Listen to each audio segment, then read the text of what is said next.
આંબાના આપણે કેસરના તો ફાર્મ છે જ તે, પણ એમાંથી આપણે બેઠકની નજીક અને ખેડૂતો કહેશે અષાઢિયો આંબો કે જેની કેરી અષાઢ મહિનામાં પાકતી હોય છે. તો પાણી વધારે આવવાથી અને થોડુંક આમાં મોર્ફિઝમ છે, જે આ જે છે એ મોર્ફિઝમ છે, જેને કહેવાય છે ગુચ્છાઓ, જેને કટિંગ કરવા પડે એ મોરની વિકૃતિ કહેવાય છે. પછી નીચેની ડાળીઓ જે છે એને પણ કટિંગ કરવી જોઈએ.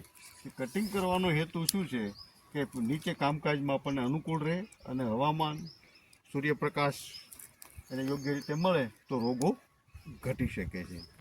બાકી આમ મારા જોઈ શકે તો નીચેની ડાળીઓ આપણે પહેલાં કાપવી, અને આ જે છે કટર, જે કટરથી સારી રીતે કટિંગ થઈ શકે. કટર જુદા જુદા શેપમાં મળે છે, પણ આ કટરનો શેપ છે એ મને વધારે અનુકૂળ આવ્યો છે. મારી પાસે બીજા 2-3 જાતના કટરો છે.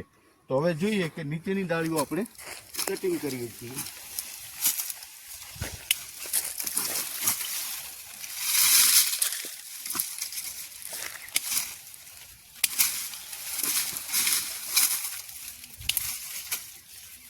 નીચે તરફ જાતી ડાળીઓ જે છે એને આપણે કટિંગ લઈ લેવાનું છે. અમે કેરી છે એટલે ઓળનું વરસ સાચવીએ છીએ, પણ જેમાં કેરી નથી એ ડાળીને આપણે કટિંગ લઈ લઈએ છીએ.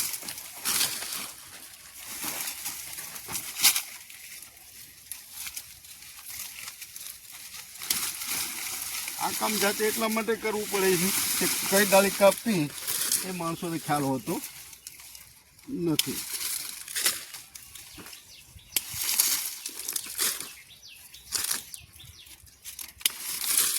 આ મોર્ફિઝમ વાળી ડાળીઓને પણ કાપી નાખવાની છે અને ખેતરમાં નહીં રાખતા, દાટી દેવા પડે અથવા એને સળગાવી દેવા પડે.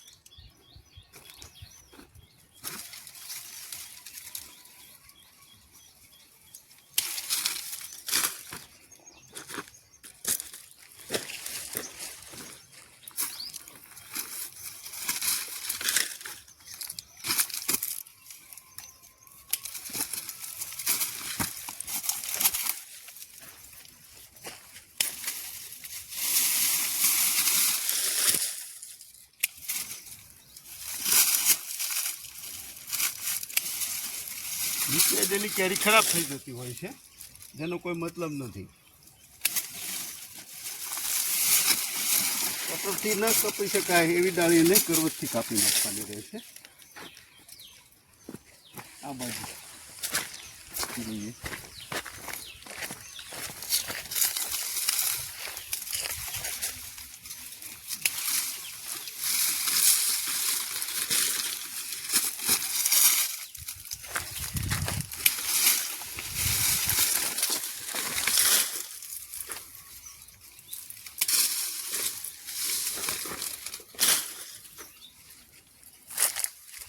જમીન તરફ જતી ડાળીઓને ખાસ કટિંગ લઈ લેવાનું છે.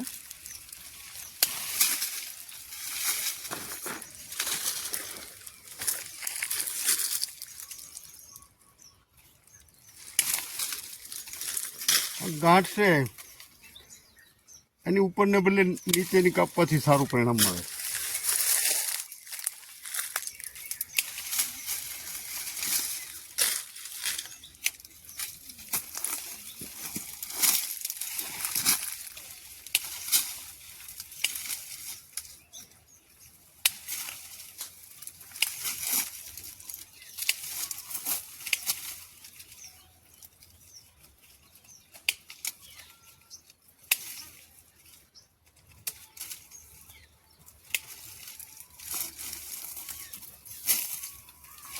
નીચે તરફે પણ વિડીયો ફેરવી નાખજો, ઝાડ દેખાય એમ રીતે.